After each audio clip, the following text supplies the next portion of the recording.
আমি নিজেও যুব মোর্চায় কাজ করেছিলাম। তো আমি তেলামোড়ে কি হয়েছে আমি সেটা জানি না। এখন আপনি বলেছেন যেহেতু সেটা ইলেকশন সামনে, যেহেতু তারাও করবে আমরাও করব, কিন্তু আমাদেরও তো যুবক আছে না, আমাদের সঙ্গে মানুষ আছে। তো কারা কি করেছে সেটা আমি দেখব না, আমি কি কাজ করছি সেটা আমি বলতে পারি।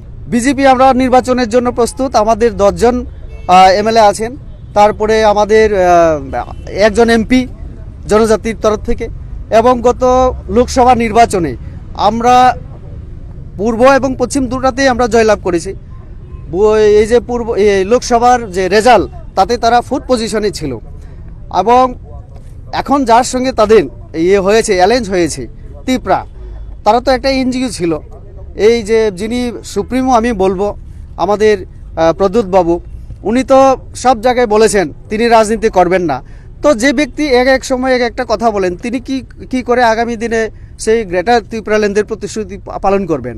থানচা একটা রাজনৈতিক দলের দ্বারা কোনোদিন থানচা হবে না। আর থানচাও সেটা শুধু একটা জাতিকে নিয়ে, এটা গণতন্ত্রে অন্তত সম্ভব না। কাজে এটা কোনোভাবেই মানে বাস্তবে সম্ভব হবে আমি মনে করি না। অন্তত আমরা আমাদের কথা চিন্তা করছি, আমরা 28টা সিটে কিভাবে ভালো প্রার্থী দিতে পারি, জনগণের জন্য কাজ করা আমাদের প্রথম থেকেই। আমরা বলেছি যখন ক্ষমতায় ছিলাম না বিরোধী দল হিসেবে, তখন আমরা এই রাজ্যের শিক্ষা, সংস্কৃতি, আমাদের অর্থনৈতিক এবং এই রাজ্যকে এগিয়ে নিয়ে যাওয়া, সবাইকে নিয়ে চলা, এক ত্রিপুরা শ্রেষ্ঠ ত্রিপুরা বানানোর আমাদের যে স্লোগান, আমরা তাতেই আছি, আমরা কাজ করছি। তো কাজেই আমরা আমাদের যে লক্ষ্য, এই ত্রিপুরাকে এগিয়ে নিয়ে যাওয়া, সবাইকে নিয়ে এগিয়ে যাওয়া। অবশ্যই আমরা জনজাতিদেরকেও এই জায়গায় দেখছি আমাদের সরকার যে সব থেকে প্রায়োরিটি দিয়ে, গুরুত্ব দিয়ে আমাদের সরকার কাজ করছেন। আগামী কয়েকদিনের মধ্যে হয়তোবা দেখতে পারবেন যে আমাদের জনজাতি মোর্চার নেতৃত্বে যে প্রচার হবে সেখানে আরও হাজারো যোগদান করবে।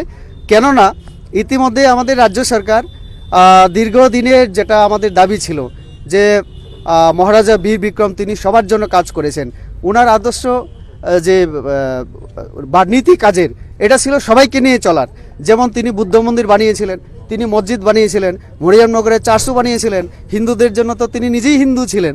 তো সবাইকে নিয়ে চলার যে এটা আমরা বিজেপি এখন লাগু করেছি ত্রিপুরা রাজ্যে।